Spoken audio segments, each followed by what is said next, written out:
Welcome once again to Syntax Error, your pretentious philosophical pedantic podcast ostensibly about video gaming and related topics therein.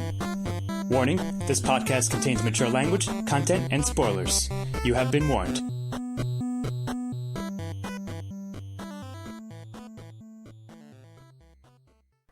Good evening. I'm Jonathan Ian Manzer, and this is another edition of A Brief History of the End of Days. I'm here with Scott Thurlow. Hello. Stephen Ormosi. Hello. And Christopher Morgan. Hi. Today we'll be discussing magical apocalypses. Generally this will be in fantasy settings. Mm-hmm. I can only think of a few off the top of my head which really deal with a strict Quote, apocalypse. quote, count as such. As we defined As in the our question first we episode. attempted to answer. Yes, go on. Yeah, Final Fantasy 3 or 6, which literally halfway through the game, the apocalypse happens, and you see the destruction the gods of magic have wrought upon the world. Yeah. And really, that's one of the few, I guess, the Diablo series, but that's more Christian. Yeah. We can talk about it. But, Scott, I'll start with you. What's your experience with magical apocalypses? Well, actually, it's interesting because what you said is true. It's sort of a short list to think about which ones would be within that. But I will tell you one. I just started playing The Witcher 3, which is fantastic, by the way. Everyone should play it if you're a fan of RPGs and so forth. It involves a magical-ish apocalypse, the threat of one at least. So what it is, it's called The Witcher 3. The subtitle is The Wild Hunt. And the Wild Hunt is a bunch of undead apparitions appear from the sky and raise villages to the ground and abduct people and so forth. And it happens, once every, whatever it is, every blue moon or some kind of fantasy equivalent of that. But they could show up anywhere at any time within the window that they're allowed anywhere in the world. You can't really prepare for it. You could, maybe do it, but I think it's a framework, but that, I don't know, I'll ask you guys, do you think that counts? I think it does. Well, on to that point before I move on to other people, is that if you count the threat of apocalypse, that's every single fantasy game in the world. But it's not a fantasy game unless someone is trying to destroy the world. That's what I'm trying to say. But I think it's more an obvious threat. It's more implied to be that. Not even implied. It has a greater threat level. Yeah, but just based on I haven't played any of the Witcher games, but just based on your description, it seems like this happens just every 20 years or whatever, Yeah, it's sort of cyclical. So, but they battle. All right, go ahead. It's not really the greatest threat of apocalypse if they just battle it off from time to time. But if they don't, all right, I'll draw a parallel to all of you may like. They're the walkers, the things from Game of Thrones. If the wall does not, if they don't hold it back, then the world will be destroyed. Yeah. Sort of like Dragon Age. But they've been doing it for thousands of years. That's not the greatest threat in the world or whatever. I was going to say the Blight is a very good example. It's a good equivalent. Mm-hmm. But before we delve into all of the little intricacies, Steve, what's your experience with fantasy apocalypse? I was trying to think of examples of this. Obviously, the first one that comes to mind, and I think you're the same way, Ian, is Final Fantasy games. Everyone, a lot of them pick one out of a hat. Deal with another game that I kind of want to talk about a little bit more is a game that I'm playing right now, Dark Souls. I think it qualifies. I would say it definitely qualifies. I agree. The thing that I love about this game is it feels like such a barren world. It's desolate. There's just demons everywhere, and you run into very few other people. On the point, I never played any of the Dark Souls, but I did play Demon Souls. Right. And the concept of that game is there's a fog that's taking over the kingdom, and people get lost within the fog, and there's demons, and it has the same company where they have. It's the From Software game. You're dead in that game, and you're Except meeting you the are in Dark souls Souls too. Yeah. of other people who pass by, but very, very desolate. You actually are witnessing people go mad from what's happening. Yeah, happening to them. So that's kind of what I love about the game is it's so barren, and you get such a sense of isolation. Yes. It's kind of like you against the apocalypse. Basically, that's how I feel really good when I play the game. Yeah, sure. And I love it because of that. Before I want to go into that in depth, but before, Chris, I want to get to you. Fantasy games for me, I'm limited on. There's nothing came across my plate that was worth playing since I played Warcraft online. But hold on, real quickly. Do you guys think that counts as a magical epoch, or is it just a war? That's just No, well, here's the thing about Warcraft. The origin of Warcraft, if you go back to like the World War One, Warcraft Warcraft. Yes. Story is at some point like it's just a medieval world. At some point, orcs just pile through this gateway that opens up out of nowhere. Yeah, that's how I thought it was. And it basically threatens life as everyone knows it. And by the time World of Warcraft came around, it's kind of taken for granted. Yeah. When I played the original game and when I got it, it came with a booklet that was probably 50 pages long, and you read all about it, and it was a really cool story where like there was this as peaceful as medieval society got, and then just all these orcs piled through, and it became this war for who was going to survive, the orcs that were piling through the gateway or the humans that lived there. This is the point I wanted to go earlier. In true apocalypse games, it's kind of barren feeling where you're fighting against...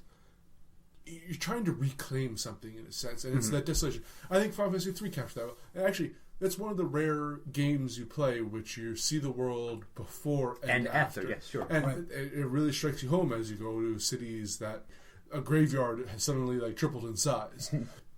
And in other games, when you're going to the rise of the apocalypse, when you're fighting against it, there's this urgency. Although Dragon Age, well, it depends. There's initially a sense of urgency, and then the apocalypse is just taking its time. The plane is just camped out. Whenever you're ready, I'll just show up. I was actually going to say, with my limited fantasy experience, I'm going to call it Skyrim because it's built on the post-apocalyptic fantasy world. If you draw the analogy, I was thinking about it with regard to Fallout because actually, no, you're right. Here's a war between older societies that's still being fought on, like Fallout.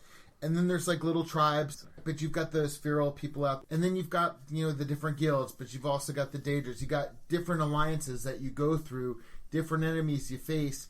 And it really is a fantasy post-apocalyptia. So you've got like the major cities, and then you've got cities that are ruined, like the Norse town in the north, the fishing village, where you have to remove a curse.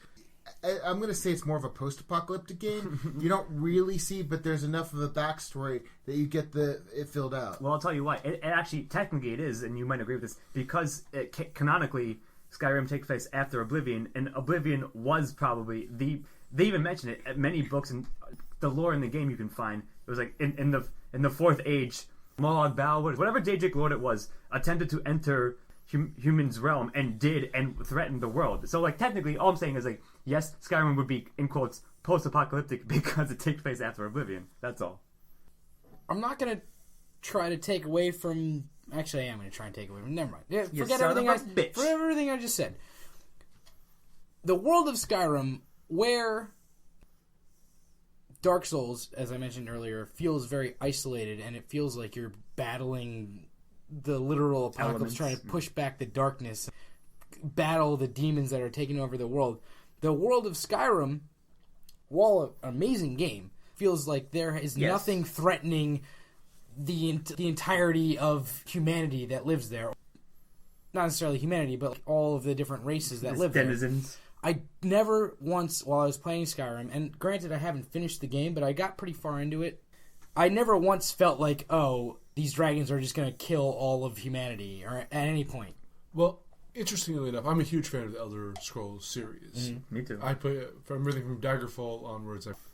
In Morrowind, you're dealing with very isolated regional conflict, which is still my favorite game, and it really captures that well. Oblivion raised the stakes, and you did have that kind of apocalyptic event.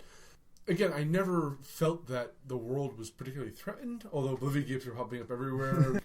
Only once or twice did they actually have an impact on the world. Just real quickly, it's sort of like it's a self-defeating thing because you're supposed to think they're a threat, but if they keep popping up every town, you're like, okay, another Oblivion game. I guess I'll go do it. And if I leave it unattended, nothing bad's going to happen. Yes. Maybe one or two Daedra will wander around in the area. Right. But in Skyrim, it's interesting because it depends on what you categorize apocalyptic event as. Yes. Because it is the apocalypse of the Cyrodiil Empire. Yes. The Emperor is dead. They fought a war against the High Elves, which they lost. The Emperor. Yeah. And the Emperor is just a puppet king now. So in a sense, it's the fall of one empire, a whole civilization, and you're feeling the ramifications of the puppet imperial versus the people trying to break free from that. But would you call the fall of the Roman Empire an apocalypse? Yes. Actually, I don't know if I would. Yeah, but the fall of the Roman Empire was for them. correct me if I'm wrong, in a lot of... Yeah, but people in all those places still lived. Sorry, go on. Yeah, but when you're talking the end of the world in the Bible, they always reference the fact that, Rome is going to fall again. That's, the fall of Rome is very synonymous to apocalyptic situations.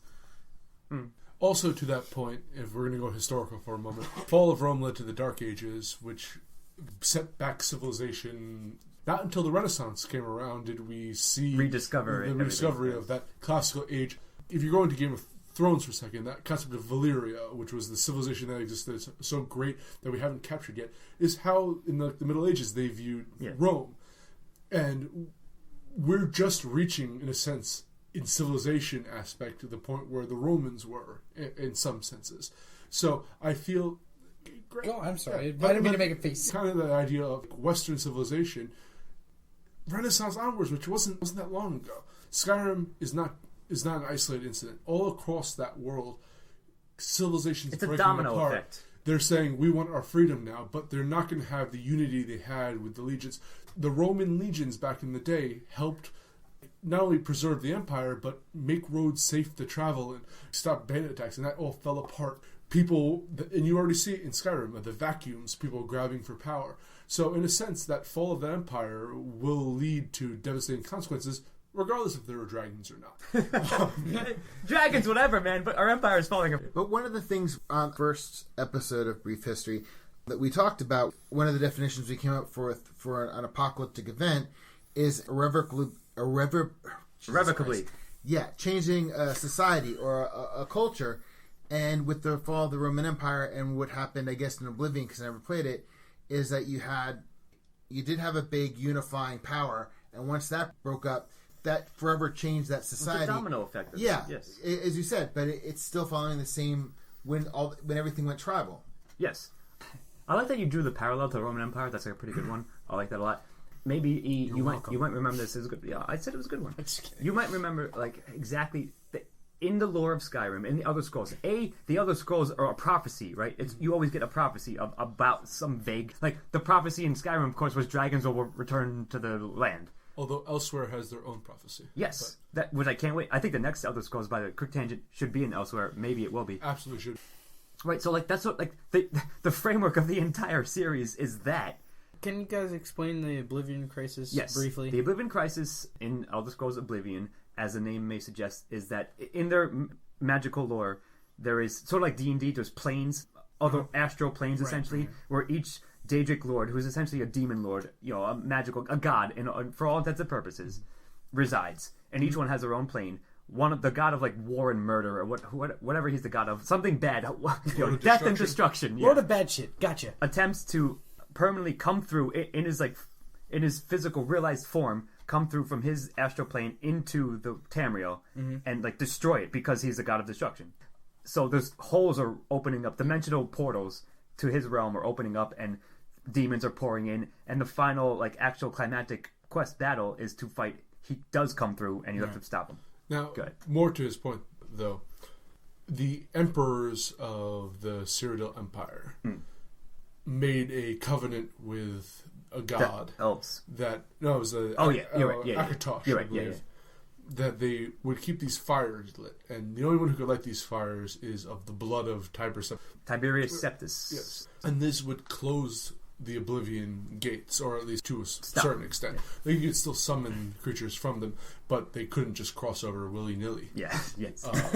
So a apocalyptic cult assassinates the emperor and all of his sons so that the fires cannot be lit. And once the emperor dies, the fires go out until a new emperor can relight them. So this allows... And the cult was influenced by this Lord of Destruction. So there's a whole grand... It's a Machiavellian plot, by the Daedric Lord to do all that. Yes. A gambit, if you will. Yeah, but all I'm saying is... Xanatos Gambit? Yes, kind of. Not quite, but it's funny. Do you remember what the actual in-universe gap was in years? Oh, I don't know the exact number. I thought it's several hundred. It's at least 100 or more, right? Yes. So that's what I'm trying to get at. I guess, so maybe I just convinced myself that I'm wrong about it. If it's been hundreds of years afterwards, it's not quite... I guess in the broadest of all senses, it would be post-apocalyptic. But civilization has had time to resettle itself. But it hasn't, because but the Empire is still falling apart. The Elven Empire fine. have almost an Inquisition as it is. Yes, that's true. In order to retain power. Okay, nice little segue. Speaking of the word Inquisition, the newest Dragon Age subtitle Inquisition, I think certainly does count. It's Darkspawn goes to 11, if you will. The first ever person to become a Darkspawn who is way more intelligent. He still retains many human aspects and powers of a Magister, comes back, and the threat is to destroy the world. He has a dragon, but it's like his pet dragon. They're like, oh, dragons are your biggest threat? This guy has just a rant. It's like his fucking little thing that he rides on. He's not even the big boss. But anyways, I think it qualifies as a magical apostle. The question is, why does everyone want to destroy the world in fantasy games? Makes for good drama. Can't they have more nuanced storytelling? No, because anything not as epic. Yeah, exactly. Anything less than that wouldn't feel as epic. You're a big fan of Final Fantasy VII. Yeah. Can you explain to me what Sephiroth's end goal is? Sephiroth is completely insane in that game. He just the backstory that you get of him is just the entire story of him turning into a crazy person. So he's just complete. If I remember, it's been probably 12 years since I played that game the second time, but his entire story is about him just being influenced to be. He's basically Darth Vader. It's just him being influenced to the dark side, the entire time. Right. Yeah, that's true. That's a good analogy. Which I love that story. Hey man, it happens in fantasy. That's the whole thing. The entire point of Inquisition fantasy. too. I could say that about the entire Inquisition. point of fantasy is to be as epic as. It's like if you're not being super badass epic, then you're failing as a story. Yeah, See, but Final Fantasy X, for instance, you played that, correct? I did not. I didn't either. I tried to play Final Fantasy VIII. I hated it, and then Go on. It's kind of you're facing a smaller scale Galactus, on a sense Right. that the creature wants to destroy human civilization, but you can. They have this system for stopping it. So humanity rebuilds a little bit, and then this thing comes back, destroys a little bit of it, and the cycle repeats. Okay. So in a sense, it's not a full scale. I'm going to destroy everything, and it's sort of almost like Galactus is a system of nature there. But Galactus just eats the shit out of planets. Yeah, but I said small So instead of planets, Yeah. it's It's nations. a Or small- But I mean, I think it's kind of a different thing. Whereas, this is you kind of nibble away at a society, and then it builds back, and then you nibble Sure, away that's at what more. you're saying. Whereas he just completely destroys the society and then moves on to the next one. Yes, but if you think of it in a smaller scale of individual states where there's not many. Well, let me out put it there. this way: whatever Galactus gets to, other than Earth, apparently, just doesn't come back. That's the end of it. It doesn't come back, and then he eats it again or whatever. It's just done forever. I get it. I was going to say this earlier, and I'll say it now. I brought it up recently in the bonus points. Bastion that I just bought is basically centered around you wake up in the wake of a magical apocalypse, and the whole quest of the game is to. There's actually two endings you can choose, but the Bastion itself is the central MacGuffin essentially, and every level you go to is to get a little fraction, a fragment of the Bastion to rebuild it. And when you do that, the plot tells you that you're able to restart the world essentially. You can undo the apocalypse that just happened. So I think that would count.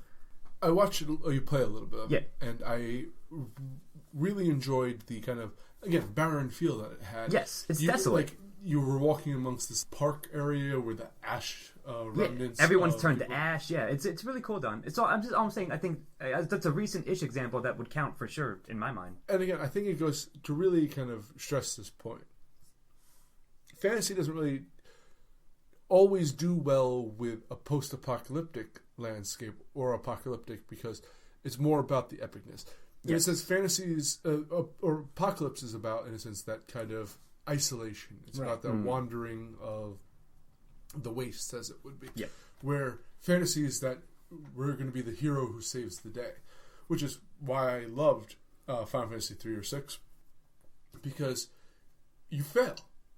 You're there at the and the enemy. It's Bioshock way before Bioshock. Yeah, Go Kafka wins. Yeah, And that's true. That's a good point. halfway the game, the bad guy wins, and the rest of it is you Picking up the pieces, really. trying to stop him, gather your party back together and take a second stop at this person who's made himself a god and is ruling over the last remnants of civilization. All right, I'll bring up another quick one, a game that we're huge fans of, that we have a very affinity for. Chrono Trigger. While, yes, the main big bad is not quite magical, he's sort of beyond the stars. He's a Lovecraftian monster. However, a major point, like, what did you say? The Zeal part is about, I don't know, 40% into the game, maybe 50, something like that. Yeah. I mean, roughly that. Maybe halfway, I would say. But that is indeed, like, it's known when you... Because of the nature of the time-traveling plot in Chrono Trigger, in the modern day where you start out in, they know that something bad happened to Zeal, but not quite sure what. When you go back in time to be there, you watch it literally be destroyed by magic, by the hubris of Queen Zeal, in a sense, right? Mm-hmm. So, like, I thought that's... It would count as a magical apocalypse in an earlier age. It's almost a Final Fantasy thing. You can see it before and after. Now that we've gone through a couple of examples of these things, since, again, we really can't come up with too many examples of the kind of post-apocalyptic, aside from the Final Fantasies, the Souls games.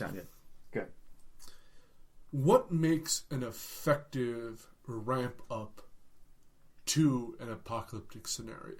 So I'm going to throw this one first, is that I feel that you need to feel the threat.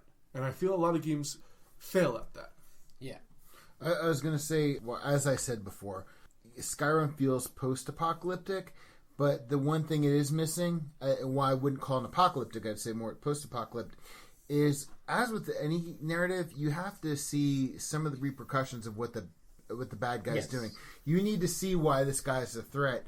And when you're when you're talking like Skyrim being post-apocalyptic, those threats are disparate and they're situational.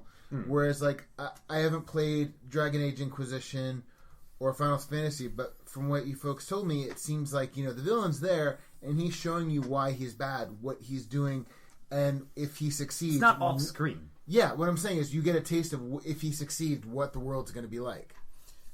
Chris, good point. Ian, I think you brought up something that is important to an effective fantasy game in general, and especially, anything that if you're concerned that the apocalypse is going to happen, you need to be reminded of that at intervals, at specific intervals. Yes, that's a good point. Like, that's true. It needs to be a present threat, and if you can make it a present threat at all times, you're doing a good job. Even when you're doing like some side mission, if you have side missions in your game. Yes. But even while you're doing some side mission, there's something that reminds you that there's a real mission to get back to. Like, I can't think of a specific example, but I've certainly played games where, you're off on some side mission, but, up in the sky is something terrible that's going to happen. It actually happened in, they did this in Final Fantasy VII. There's a long period of time where you're just doing regular missions, but you can see a comet, like, up in the sky that's, like, about to crash into the world or whatever. Stuff like that. Yes.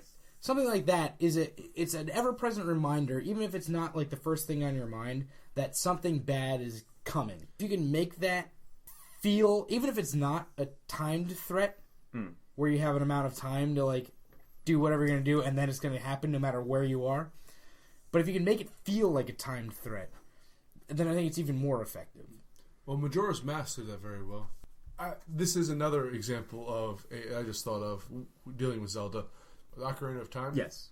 Actually did show the post-apocalyptic. It's post-apocalyptic. Yeah, right. It's a Final Fantasy Yes. thing again. Yes. Yeah. True. So I thought that was very effective, but...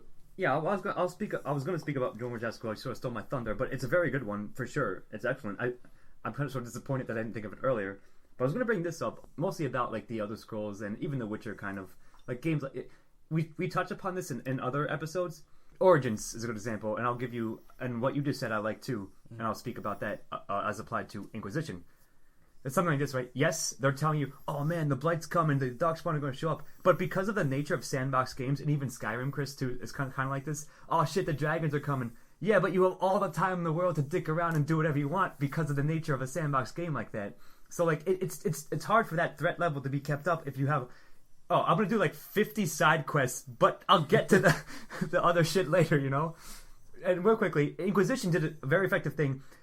There was a hole in the sky, a magical dimensional hole in the sky, always. That's what I'm talking about. Something like that. So you could see it, like, aesthetically, visually, it was there. And every once in a while, also, as part of the side quests, there were smaller like dimensional holes. They were called rifts. There'd be demons around them that you have to close, and that was always oh shit! I discovered a new land, and there's a rift here, and demons are surrounding it, and I do it. I get XP for it. I get rift 1 out of 5 closed or whatever, but it's still like it's pertinent to the plot because it's a threat. Because I'm a huge nerd, I like to listen to director's commentaries on DVDs. And what I found fascinating was the Battlestar Galactica Season 1, and they were talking about how they were trying to use... how to actually use Cylons. Because the idea is that if they show up too often and the they're no heroes longer aren't beating... a threat. Exactly. So the idea is that you have to balance well the idea of showing a threat without making the threat seem impotent. And I feel Oblivion kind of failed at that, as I mentioned earlier, which is I went into so many Oblivion gates and closed them that you're like, fuck off, gates, yeah sure. No big deal, I got this handled. So it never felt like anything out of my control. I never felt that I was racing against the clock to fix anything. Versus, as I mentioned also before, with the original Dragon Age, which, yes, the blight's out there somewhere, but they're just lounging around. I'm gonna do a fetch quest first, though. So I gotta recruit these guys for a guild. When we're talking about actual gameplay mechanics as far as this goes, like I think that the triggers... I think that the triggers are an important thing, right? Agreed. So, like, in a lot of sandbox games, the triggers are geographical triggers. When you enter an area, that's when something happens. So you can just wander around the wasteland, or if you're in Fallout, or wherever the hell, it doesn't matter. You can wander around the sandbox for a while without anything happening, and then whenever you're ready, you can go into an area. That's true. Whereas it's the destination, not the journey. Yeah, that's fair enough. Yeah, it's a good condensation of timed triggers are a good counter to that. However, I think that those can become, like with the Oblivion gates that you were talking about, and they are time triggers. I think in that. So I assume they just show up every once in a while, and you're like, all right, now I got another one to go to. Right. That type of thing. Sorry, quickly to answer. It's every X time length. Days or whatever. It will open up. Another one will open up or be there. Yes, go on. I think that probably the way to solve that is to do a combination of the two, where once you pass a certain point in the game, then there's a time trigger. So, like, once you beat the last time trigger, you have, X amount of time, and then the next event happens. Yes. And then you have to hurry to get to the next place to make sure that you're there when you need to be. There also has to be repercussions. And that's the big thing. And I think in every good game, you need to fail at least once. And it needs to be built into the game. You can't just succeed the whole time, because then you're built to succeed. There's no tension at all. Right. Yeah, sure. Going a little bit off the fantasy topic, I want to describe 2 games that I thought did that very well. For instance, Skyrim. When I originally played Skyrim, I was following along with the main plot line, but I always felt that, why am I doing side quests when I have bigger things to worry about? In the original Morrowind, when you initially get to the first major plot character in there, he's like, go out, level up, go join a couple guilds, see the lay of the land, and then come back to me. So that actually gave you an excuse to go out and explore the world. And then it was organic, you're going to say. It was very organic, and your actual, from the very fact that you begin questing with him later on, leads to sets the ball in motion for the events to happen. So you're not just a player, you're the impetus for the action to happen. Yeah. So it felt very organic. Again, you're told to go out and have fun with side quests, and then come back when you're ready. In Fallout 3, breaking off from the fantasy, but still with the apocalyptic thing, there was organic spots within the game where you can break off from the main. Initially, you're trying to find your father, but you're not. You don't go there directly. In fact, you're following old clues, which was a good framework. That's what you're saying, right? Yeah. And then when he dies, my character, because I was role playing, became a drunk, and I was hanging around Underworld to quest or whatever, hanging out with the ghouls or whatever. Until you found your purpose. Yeah, sure. I mean, I agree with all that, and I just want to bring up 2 quick things. I meant to say this earlier. Again, yes, the nature of sandboxes, in those examples you just said, that was handled well because it felt natural to everything else that was happening. It wasn't oddly jarring. You're like, yeah, all right, dragons are coming to kill us, but I'm gonna go jerk off, do this bullshit stuff. You know what I'm saying? Sure, I get that. Hey, I'll stop you. Yeah, it's a dialogue tree. You guys missed that one.